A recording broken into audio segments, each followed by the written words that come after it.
Good morning, good afternoon, and good evening. Panibagong araw, panibagong ride. Time check guys is 4:36 AM na po ng umaga. Yan ang aking kasama. Pangalan niya ay si Mac J. Ito ang ating ride for today. Yan po ay isang van. Ang kasya po dyan ay 26 hirap na po yan, pero 25 is the max. Tayo po ay lalayo, papunta po tayo ng Kelowna. Maglo-load lang po kami ng gamit. Medyo malayo po yung ating biyahe. Takes about 3 to 4 hours papunta doon. Samahan niyo po kami sa aming journey. So sana mag-enjoy kayo. Sino man ang gagamit, i-check ang gulong number 1. Number 2 lang is niya. Number 3, yung kanyang coolant level. Very simple lang, di ba? Pero syempre, yung mga iba, nakakaligtaan nila. Simple mathematics lang guys.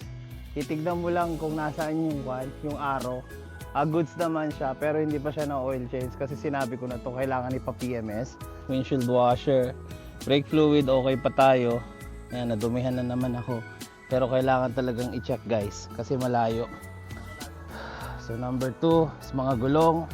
Kung okay pa yung gulong niya, syempre kung matigas ba o hindi. Tapos number 3 yung body kasi hindi mo malaman kung sino yung huling gumamit. Mga linya, double check. Silipin mo rin yung ilaw niya kung gumagana o hindi. Baka gabihin tayo. So make sure talagang gumagana lahat. Pagka merong defect yan, kailangan natin siyang gawin or kailangan natin pagawa or sabihin. So ayan, goods na tayo. Double check, recheck. Kung may mga nakaano, boom. Tapos kabila naman, same thing, checkin mo lang, inspect. Good. Typical po ito sa mga class 1. Number 1 po sa amin is pre-trip tsaka safety. Yan po ang mga kahon. Andiyan yung dolly, kompleto na tayo. Let's go. First things first, magdasal dahil malayo.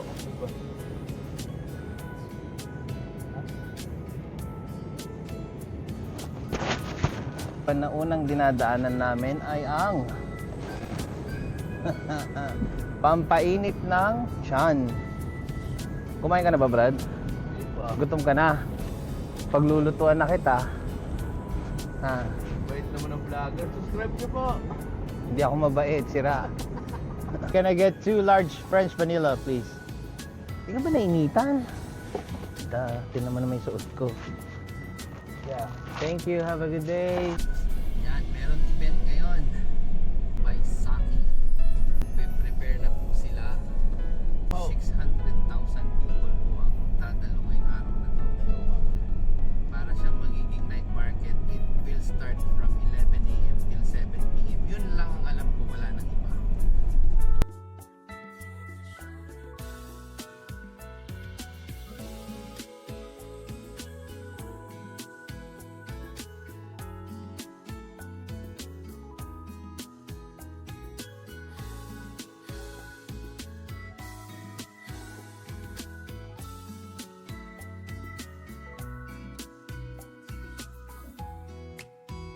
Nag-pull over muna kami sa Andrew Lake.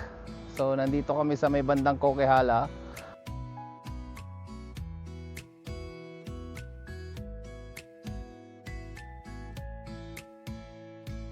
Isa sa mga stop na ginagawa namin kapag gusto namin magpahinga, gusto mo magugas ng kamay, yan, running water, malinis po talaga yan, pwedeng inumin.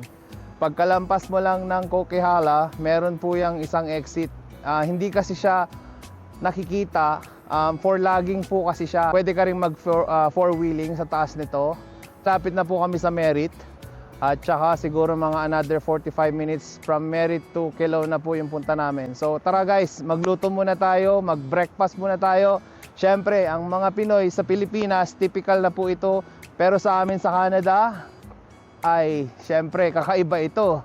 Magluluto na tayo, kaya lang may problema. Nakalimutan namin yung palayok namin. So bumili na lang kami ng foil. Today's ulam guys, tuyo, pusit, at saka itlog na pula. Tara, lutuin na natin to at makapag-breakfast na. Maluto na tayo ng konti. Tuntua yung kasama ko eh. Oh, di wow. Aming ilog. Oh. Luto. Diba? Batang 80s to guys. Wala lang kaming lutuan pero pwede na to. Pang maarte lang yung ano. Kung madiskarte ka sa buhay, lahat ma-achieve mo. Tuyo na tayo sa tuyo. Labas na ang tuyo. Oh, yan na ang tuyo. Parang gusto kong magkamay. May open water naman tayo eh. Nasaan na? Wala rin kaming kutsilyo. Alam mo kung may swimming trunks lang ako eh. Ay, oh. Maliligo kaming dalawa eh. Baka gusto nyo ng bato. Ang mga aquarium ninyo. Free! O comment down below kung gusto nyo ng ano, bato sa aquarium. Basically almost linggo-linggo kami nandito. Comment down below kung saan umabot ang video na to. Oh. Kain po tayo! Bless us, O Lord, and this thy gift which we're about to receive from thy bounty through Christ our Lord. Amen. Mga ganitong bagay, ayun na,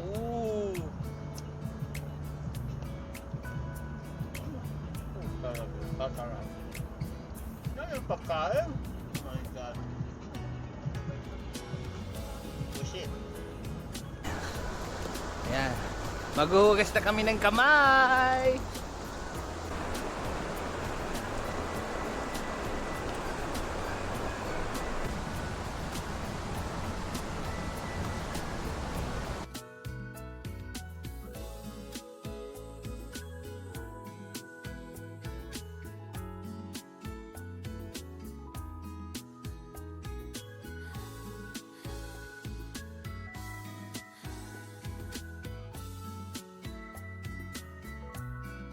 Nakatulog na kami dalawa kasi sobrang pagod. Medyo mahaba po yung biyahe namin. Dito na po kami sa Kelowna. Ang gagawin po namin dito, magpipick up kami ng mga box. Ito yung pinupuntahan namin. Minsan, 2-3 beses sa isang buwan. Meron kaming agent dito. So yun, binibigay niya sa amin yung address. Tapos nung pupuntahan lang namin yung mga bahay, siya nang bahala lahat dun sa mga resibo.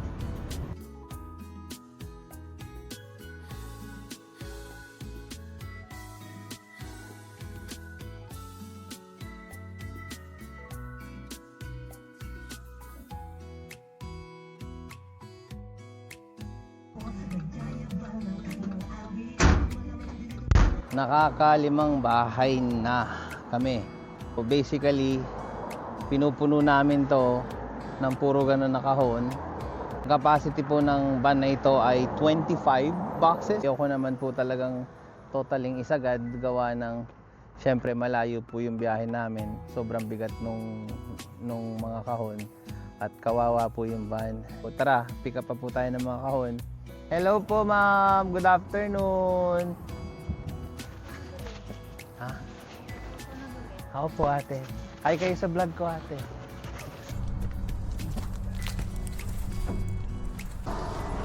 Tapos na tayo sa ating araw. Time check na tayo guys is 8:15 na po ng gabi. Nandito pa po kami sa Kelowna. So pero paalis pa lang kami. Patigil-tigil po kasi kami. Medyo pagod po galing sa kabilang trabaho. Lipid-lip ng konti. Anyways, I hope na nag-enjoy kayo ngayong araw na to. Please like and share. Follow me po sa aking YouTube, Facebook, TikTok, at aking Instagram. Sana po marami po ako napapasaya. Meron akong Bible verse ngayong araw na to. From Romans 15:13, I pray that God, the source of hope, will fill you completely with joy and peace because you trust in Him. Okay? Salamat po and see you again.